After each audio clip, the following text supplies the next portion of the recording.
আমি উজান গাঙ্গের নাই, আমি বাটাল গাঙ্গের নৌকা পাই না। বিএনপি আর জামাত যদি শুধু রাজনীতি করতে যে চায় এদেশে মুক্তিযুদ্ধের পক্ষে একটা দল আসবে, সেটা শেখ হাসিনার নেতৃত্বে নাও হইতে পারে। এইটা দল যা মনে করেছ, আমার আক্ষেপ বলবো না, এটা আমার আবেদন আমি করছিলাম, দল সেটা বিবেচনা করে নাই। ভালো করছে দল, যা মনে করছে ভালো, সেটা ভালো করছে। আমি সবসময় বলি আমি উজান গাঙ্গের নাই, আমি উজান গাঙ্গের নাই, আমি বাটাল গাঙ্গের নৌকা পাই না। এইসবে আমার কোনো মন খারাপ হয় না, এইগুলো বাস্তবতা। এইটাই হলো আমার জীবনের বাস্তবতা।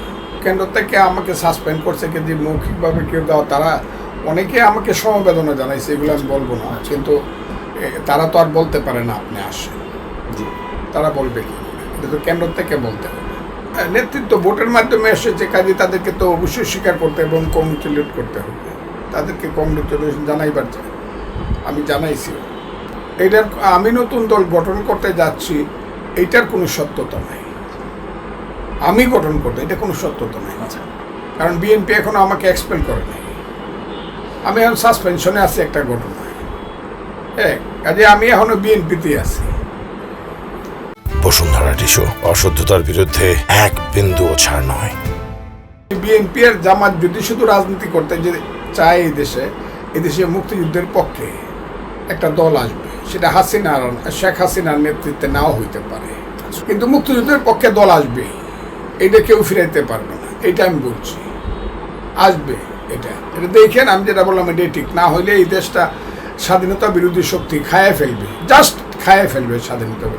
মুক্তিযুদ্ধের পক্ষের একটা শক্তি আসতে, আর বিএনপি যদি রিয়েলি জিয়াউর রহমানের আদর্শে উজ্জীবিত হইয়া মুক্তিযুদ্ধের যে জায়গাটা খালি আছে এখানে আইসা দাঁড়ায়, তাইলে নতুন শক্তির আর প্রয়োজন হবে বলে আমি মনে করি। কিন্তু বিএনপি এখন পর্যন্ত সেই জায়গায় দাঁড়াচ্ছে বলে আমার মনে হয় না। এদের সম্পর্কে আমি কথা বলতে চাই না। আমি ওই যে বলছি, ঢাকা বিশ্ববিদ্যালয় হলো একটা সিনিয়র মাদ্রাসা, এটার জন্য আমাকে আজকে থ্রেট করে একটা বিবৃতি দিচ্ছে ডাকসু। এরা আসমানে উঠতেছে, এরা মনে করতেছে হামকি হুনুরে। এ তো হামকি হুনুরে হইলে তো হবে না, কিচ্ছু সহ্য করবে না, তারা আসমানে উঠতেছে, আসমানে।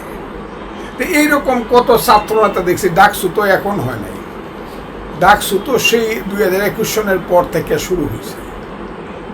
আজকে অন্তত 50-60 বার ডাকসু ইলেকশন হয়েছে, 100-র উপরে বিপিজিএস হয়েছে। তারা তো এরকম আসমানে উঠছে না। মাহমুদুর রহমান মান্না সাহেবের মতো লোক তো 2 বার ভিপি হয়েছে, চট্টগ্রামে চাকসুর জিএস হয়েছে, আখতারুজ্জামান 2 বার জিএস হয়েছে, একবার। এরা তো এমন আসমানে উঠছে না।